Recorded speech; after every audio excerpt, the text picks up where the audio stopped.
За сайн байцгаана уу хүмүүдээ. Хичээлийн сэдэв эдийн засаг миний амьдралд. За манай өнөөдрийн хичээлийн сэдэв өөрийн хэрэгцээ болон хэрэглээндээ судалгаа хийгээд за хэрэгцээ гэдэг нь хязгааргүй юм байна. Харин түүнийг хангах нөөц баялаг хязгаарлалт гэдэг нь юм байна гэдгийг ойлгож үзэл бодлоо илэрхийлэхэд өршнө. За дараах тохиолдолд алийг нь сонгол батад ашигтай вэ гэдгүүлээ ярилцах хэрэгтэй байна. За энэ асуултын дагуу ярилцаарай.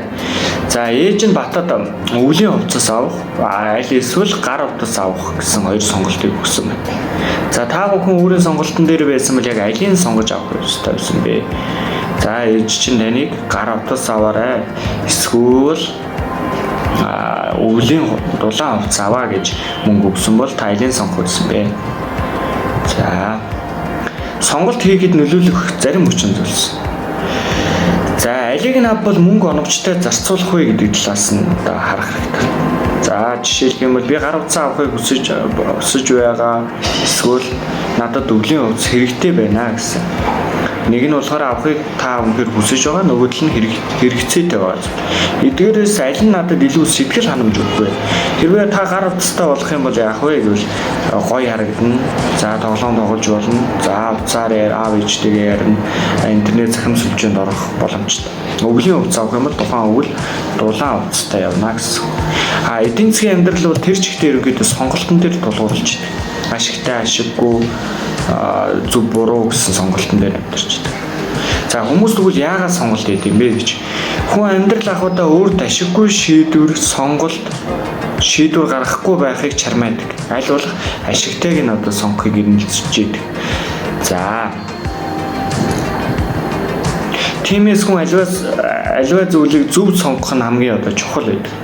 Тэгэхээр эдийн засгийн амьдрал бол ерөнхийдөө сонголтын дээр илүү ажилладаг ийм шинжлэх ухаан. Аль нь зөв сонголт вэ? Аль нь ашигтай вэ гэдэг талаас нь сонголтоо зөв хийх шаардлагад бид нар суралцах хэрэгтэй байдаг.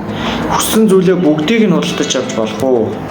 За энэ талаар та бүдэгтэртэй видео бичлэгээ зогсоогоод хариулж өгчээрэй. Хүн хүссэн бүх зүйлээ худалдаж авах боломжтой юу? За боломжтой бол яагаад? За боломжгүй бол яагаад? За гар утас өвлийн дулаан хувцас авмаар байна. Аль нэг нь авмаар байна тий.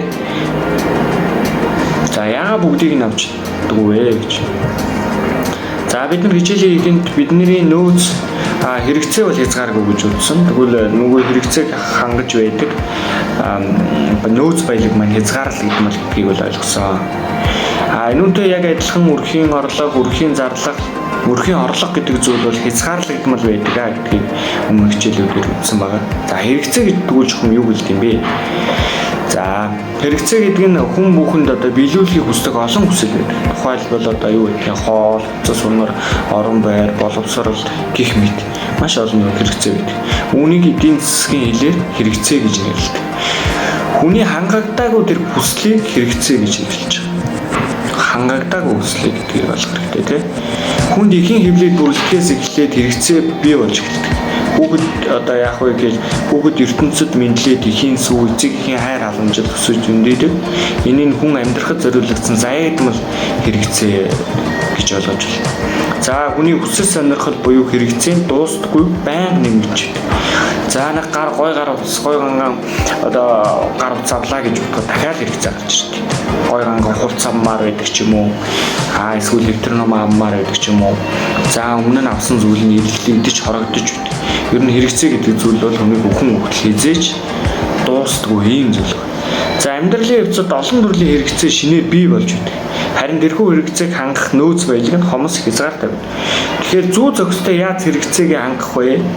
Ямар оновчтой зүйлээр хэрэгцээг хангах вэ гэдэг асуудал эдийн засгийн гол асуудал болж байна.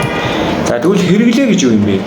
Хүмүүсийн хэрэгцээний хангамжийг эдийн засагт хэрэглээ гэж нэрлэнэ. Хангагдж буй тэр хэрэгцээ гэж хэрэглээ гэх нэ. Бараа үйлчлэгээ худалдан авах буюу үйлчлүүлж байгаа хүнийг хэрэглэгч гэнэ. За бараа бүтээгдэхүүн чи гар утас худалдаж авч байгаа, өвлийн дулаан утас худалдаж хэрвээ авч байгаа хүн бол чи хэрэглэгч байх нэ. За харин эсвэргээрээ тэр бараа бүтээгдэхүүнийг борлуулж байгаа хүн бол борлуулагч, худалдагч тал байх нь шүү дээ. За За тэгээ хүнсний хэрэглээ, хүнсний бус хэрэглээ, үйлчлэгээ гэх мэтчлэн хэрэглээнүүд бол байна. За хүмүүсийн хэрэгцэн зориулагдсан бит ба бит бус зүйлийг баялаг гэж нэрлэв. За энэ материалын баялаг байж бол материалын бус баялаг байж бол ямар ч байсан тэр баялаг нь өөрөө хүний хэрэгцээг хангахаар зориулагдж байгаа зүйлийг баялаг.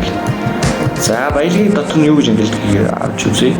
Үйлдвэрлэн бий болгох эдийн засгийн баялаг гэж байдаг. Бэлэн байх байгалийн баялаг гэж байдаг.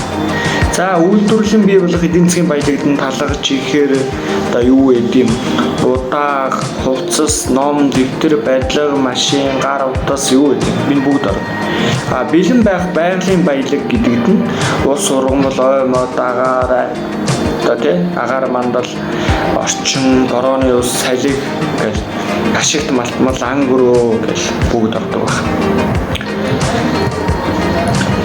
За тэгвэл одоо саний хичээлээр ойлгосон зүйлээ яг энэ хүснэгтэн дээрээ буулгаж тодорхойлох. Над хэрэгтэй байгаа зүйл юу юм бэ? Тэрийгэ зүйл тодорхойлох. Хэрэгтэй байгаа зүйл, авахыг хүсч буй зүйл гэсэн үг чинь хэрэгцээ. Одоо гар утас үйдэг ч юм уу, форм байдаг юм уу, цэнхэр цанц байдаг юу гэдэг ингээ өөрт маш их хэрэгтэй байгаа зүйлсээ эндээ бичнэ. Харин надад байгаа зүйлсгүй л одоо яг хэрэглэгдэж байгаа зүйлс чи юу юм бэ? Одоо яг ингээ хангагдсан хэрэгцээ чи юу юм бэ гэдгийг энэ ард нь бичээрэй. За хэрэгцээ хэрэглээний өвөрмөц болон нийтлэг шинжийн загваруудыг дагуу бичээрэй. За хэрэгцээний өвөрмөц шинжийг бичнэ. Хэрэглээний өвөрмөц шинжийг бичнэ. Тэгвэл энэ хоёрт байгаа нийтлэг зүйл юу юм бэ гэдгийг яг одоо ингээ дэвтэртээ нөхөж бичнэ. За видео бичлэгээ зогсоогоод бичиж игээ. За жишээлх юм бол юу гэдэг? Хэрэгцээ бол одоо хүнд хэрэгтэй байгаа зүйл те, хэрэгтэй хүсэж байгаа зүйл. Харин хэрэглээ бол одоо хангагдсан хэрэгцээ хэлээд байгаа шүү дээ тийм. Нийтлэг шинжүүд нь хоёулаа хүнд одоо хэрэг болдог зүйл гэдэг чинь энэ мэдчлэг ингэ цааш нь дэлгэрүүлээд бичээрэй. За хүмүүсийн хязгааргүй хэрэгцээ байгаа нөөц баялагаар хангах боломж бий юу? Одоо өөр байгаль дээр байгаа баялагаар бүхний хэрэгцээг бүрэн хангах боломж бий юу? Баримт судалгаанд үндэслэн үзэл бодлоо илэрхийлээрэй. Боломжтой гэж бодох юм бол яагаад учрна гэдгийг бичнэ. Боломжгүй гэвэл яагаад боломжгүй юм бэ гэж бичгэнэ. За эдийн засаг гэдэг нь одоо ЙОКС буюу өрхийн аж ахуй, хомс буюу хууль гэсэн эртний дэрэг хөгс гаралтай. За хүний хэрэгцээ бол мэдээж хязгааргүй. Гэтэл хэрэгцээг хангах нөгөө нөөц баялаг маань яах вэ гэхээр хомс үүдэг. Иймээс түүнийг хангахын тулд аж ахуй эрхлэх хэрэгтэй болдог. Аж ахуй эрхэлж үйлдвэрлэл явуулна тэр баялагийг бүтээн бий болгож хамгийн чухал энэ тэргүүний хэрэгцээг хангаж буй одоо эдийн засгийн амьдралын нэг талаа гэж авч үзэж байна. За хязгаарлагдсан бол нөөц баялагаар хязгааргүй хэрэгцээг хангах нь эдийн засгийн үндсэн асуудал гэж би багшин дөрөвнөөс хойш тайлбарласан. За одоо эдийн засгийн шинжлэх ухаан бол ерөөсөө сонголтын шинжлэх ухаан гэж нэрлэгддэг. Нэгийг нь сонгоход нөгөөг нь алдаж байдаг. Үүнийг алдагдсан боломж гэж нэрлэдэг. За гэрийн даалгавар. Гэрийн даалгаварда хүний хэрэгцээ яагаад хязгааргүйгээ сэдвээр эргэцүүлэн бичээрэй. За хүүхдүүд хичээлдээ анхаарал хандуулсанд баярлалаа.